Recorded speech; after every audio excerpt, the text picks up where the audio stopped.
Hey everyone, today I wanted to talk about digestion and stomach problems with eating disorders and stuff like that. I don't know what made me think of this, but I find that it's a pretty legitimate topic to talk about on this channel because I have a lot of experience with stomach issues, like trust me. And I guess I have a lot to share about that topic.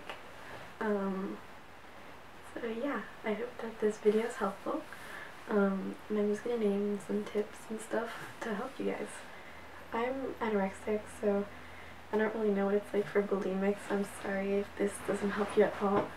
But so for me, I really wasn't eating anything at all when I was at my sickest, and then all of a sudden I got into the hospital and I ate like a ton there. So it's a very big adaptation that we have to make. So, so basically what happens when you're anorexic and you don't eat for a while, your stomach like shrinks. It's like really small. I think I heard somewhere like it goes like really small. I don't want to give you false information, so I'm not gonna like tell you exactly what size, but I know for a fact that it gets really small from being starved so much. So that's why when you're really sick, you don't get that feeling of hunger anymore because your stomach has shrunk so much. And that's why it hurts when you actually do eat. So, that makes it really hard to start back eating. So, let's see. I found that my experience is like very different from the usual, so I don't want to scare any of you guys into recovery. But for me, I had a lot of stomach problems. Like for every anorexic patient, when they restart eating and stuff, it's normal for them to be bloated and it's normal for them to have a lot of gas and stuff. But for me, I like ruined my digestive system because of what I ate when I was anorexic for a really long time. I ate stuff that was so bad for your digestive system. Like, the only thing that I would eat during my sickest moments is vegetables, raw vegetables. And vegetables are hard to digest. Unlike, I don't know, any other food would be easier to digest than raw vegetables. So I sort of screwed my digestive system up over that. And then also, some people, like, their body changes, so it actually squishes their intestines. My doctor explained that to me. And they can see that through x-rays, scans, and stuff like that. So yeah, it's pretty scary stuff, like bloating and stuff. So if you're feeling bloated and stuff when you restart eating, that's totally normal. What's not normal though is when it continues on for months after you've restarted eating normally and you're like eating relatively like, what's that word, like, normal, when you're eating normally, I guess. Yeah, so, when you're eating normally and stuff, it should all like regulate back to normal, your body should get back to normal. What's weird though is that for me, it didn't go back to normal. I've been in recovery since November of 2012, that's when I restarted eating, I guess. So, it was just not normal for me to get all these stomach problems that were lasting like in March, April. I was still having all these stomach problems in me. What I had was a lot of gas. I'm sorry if you're like uneasy about these kinds of things, but I really don't care. I just want to help you guys. I had a lot of gas, a lot of constipation, and like I would get full really quickly. And I never got hungry, which is sort of normal when you're recovering, but not after that long time. So what we did was we did a lot of different tests. I think I did all the tests possible. I did a gluten allergy test, which came back negative. I did a lactose test, came back negative. what else I do? I did a vidange gastrique. That's when they like make you eat like something that's like sort of radioactive and then it like glows inside of you. And then you take pictures of your intestines and stuff. I also did like a thing where you have to be like completely empty down there, and then you take an x-ray of you or a scan of you while you're like totally empty to see what's going on. I did a biopsy of my stomach. I also did, you know, when they like stick the camera down your throat, I did that too. I really think I did them all. They said I did them all, so I'm probably forgetting some. Another one where I had to like drink something that sort of tasted like a milkshake, and then they watch it go through my intestines. So anyways, I did a lot of tests to see what was wrong with my stomach. Basically all of them came back negative. The only thing that we were able to find was that my stomach is just really slow at digesting, which is not normal. Like my stomach doesn't contract, so like I eat and then the food just sort of sits there, it doesn't go through. But it ends up like going through because I don't throw up, but like it takes like a lot longer than the regular person. So that's one thing that they found through all those tests. And I'm gonna talk about medication after. So yeah, that was one point. And then I was also really constipated, which is probably because I ate so many vegetables and stuff, but like I didn't really eat anything else. My doctor at one point said that it's because I don't have enough oils and fats in my diet to like make it go through. So then after that I went on meds for that. At one point, I don't know if this is TMI, but at one point I didn't go for 2 weeks. I think that was my record. And that's really uncomfortable because you know how it feels like you eat like so much in recovery and you just can't go. Like I just ate so many vegetables and stuff that it just like it was really hard for me to digest. I actually have some pictures of my stomach when it was like really bloated, and I might insert them into this video right now, so warning, I'm inserting ugly pictures right now.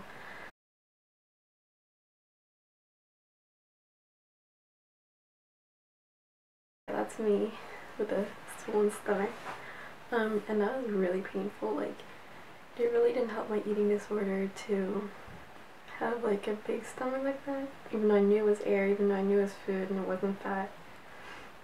It was just like really hard, and like I remember some nights I couldn't sleep because my stomach hurt so much. Like even now it's still really swollen. Like I just ate and it's pretty big. I don't know if I should show you. It'll be weird, like I look pregnant, but I'll show you.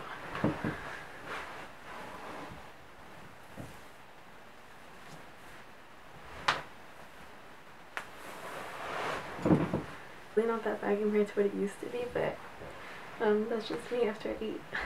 So yeah, my stomach is still really slow, but it's a lot better than it used to be because as compared to the pictures, it's a lot better. But yeah, it just like prevented me a lot from eating different things because I didn't want to like so like I was scared to eat things that would make my stomach hurt, and I still am.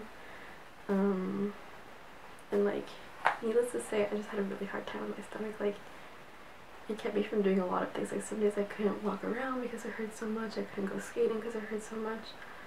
I couldn't eat because it hurt so much, but I knew it was important. Like at one point I had to gain weight back because I was still in recovery, but I couldn't like eat more because it hurt so much. But I mean, I like forced myself. It was really hard.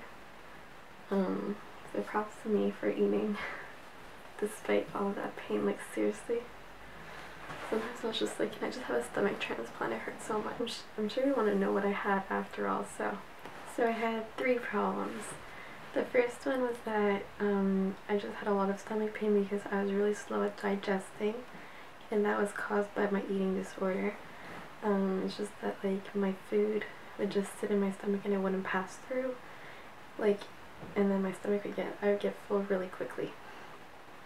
My second problem was triggered by certain foods. It's a different kind of pain. It was like a sharp pain, and that happened when I've cut out these foods.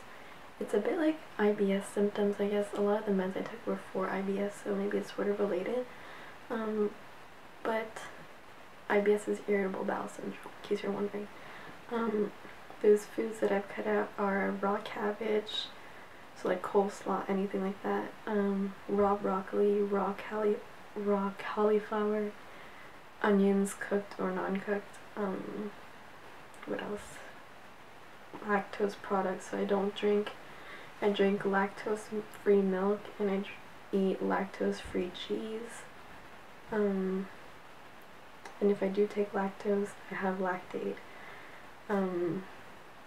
Even though my test said that I wasn't intolerant to lactose, when I do eat lactose, my stomach is not happy. So, I don't know, my doctor said that 10% of the people that take a lactose intolerance test come out negative when they actually are, so I don't know. Mostly that's a lot of raw vegetables, I ate so many of those when I was sick, so like now it's really hard. Like if I eat vegetables, they have to be really cooked, or they have to be easy to digest, like cucumbers. That's okay. What else? Okay, and then I guess my third pain is caused by anxiety. Well, it's my stomach. I'm anxious. See, this is the proof, okay? Like almost every day before lunchtime, like half hour before lunchtime, or when I start to get hungry, my stomach will start to swell with air.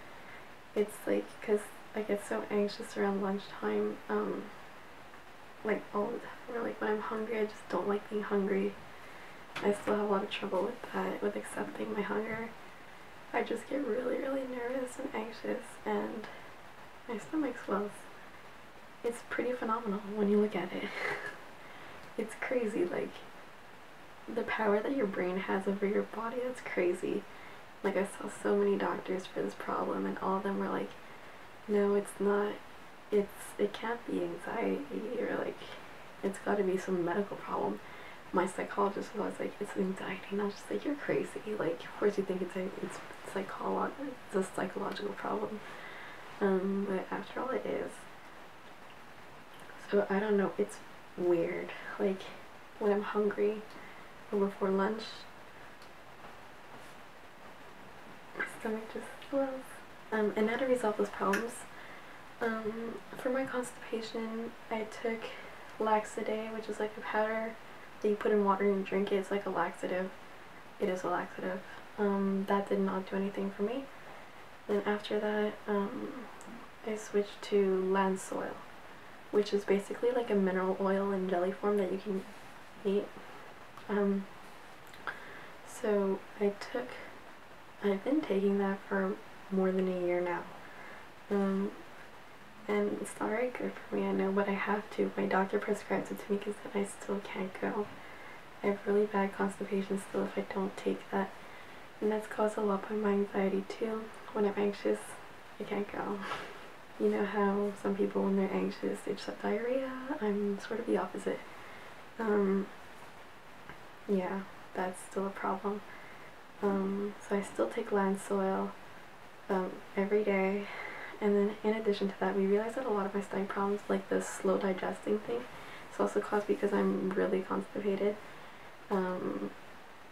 Like really constipated, like guys, seriously, like, I remember once I went to the hospital, and like I went to the bathroom one day, and the day before I hadn't gone, I like lost so much weight. That's how much worse than me.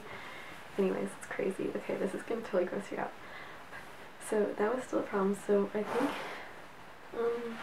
starting in the fall, I think, like maybe November, I started taking Metamucil, psyllium capsules. Take 3 of those a day with a big glass of water, and that helps me be more regular.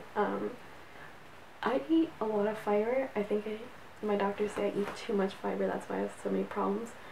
But fiber foods are my safe foods, I guess. Vegetables are my safest foods. If I eat anything that's carbs, it has to be high fiber, whole wheat. And I don't put any oil on anything, no butter on anything. I make my own salad dressing that has no oil or fat in it. for my stomach, I also took Matilium, which is supposed to make your stomach contract. And I did take that for a while. For a little bit it helped. I took it, I think it's 3 times a day before your meals. And I wasn't very good at that. I never remembered to take it like at the right time. But anyways, when I did end up taking it though. And it wasn't working after a little bit, so then they brought up my dosage, and then after that I started getting really bad stomach cramps. It was like my stomach was cramping so much, like, that's weird. It was cramping so much that it was just hurting my stomach more, so we stopped that. And then I took an antibiotic called erythromycin. It's like a pink capsule, and that I took 3 times a day also, before each meal. And that was a drug that they don't really use that much with anorexics. It's an antibiotic, but they thought that maybe I had like a virus in my stomach or something, or a bacteria problem or something, so they're like, maybe we'll do that. So then I took that. At the beginning it did help, but with that product, that drug, you take it for 4 weeks and then you stop it for 2 weeks and then you restart it after because it loses its effect. And I guess it lost its effect and never came back, because after 4 weeks it stopped working, and then I went back on it and didn't do anything. I'll have to say that now my stomach, air-wise, is a bit better, because I'm like trying to control my anxiety because I know it's triggered by that.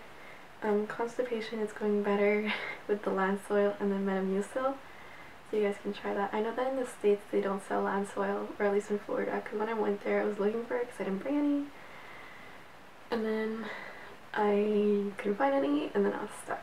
That's a different story. But you could also take mineral oil. It's the same thing. It's just that it's not very pleasant to take because it's literally oil. Metamucil, Lansoil is like jello, sort of. It's okay. I'm used to the taste now. I think it's gonna like make me throw up the one day because I'm so tired of it. It's like really sweet, really sweet, like cherry, I guess, or strawberry. Anyways. I take that and Metamucil to help me with my... I also take a probiotic supplement called Probaclac twice a day. And that also helps with my stomach and stuff. It makes it healthier, because I don't eat yogurt and stuff because of lactose and stuff like that. And they do have lactose-free yogurt, I know, but it's a pure food anyways, so I don't take any more meds for my stomach. I'm just trying to let it go naturally. I think it's improved a bit since I've been eating more regularly, so hopefully it'll continue to get better. I hope you guys found this video helpful. It wasn't too confusing. If you guys have any questions, leave them down below or ask me on Tumblr. I'll be glad to help. But if you suspect you have a stomach issue, talk to your doctor first. Don't take my word for it. Don't take some random person off the streets word for it. Go see your doctor and bring it up with them, and they'll make you pass tests and stuff because they know best. So thanks for watching, everyone. I hope you're doing very well, and I'll talk to you guys soon. Bye!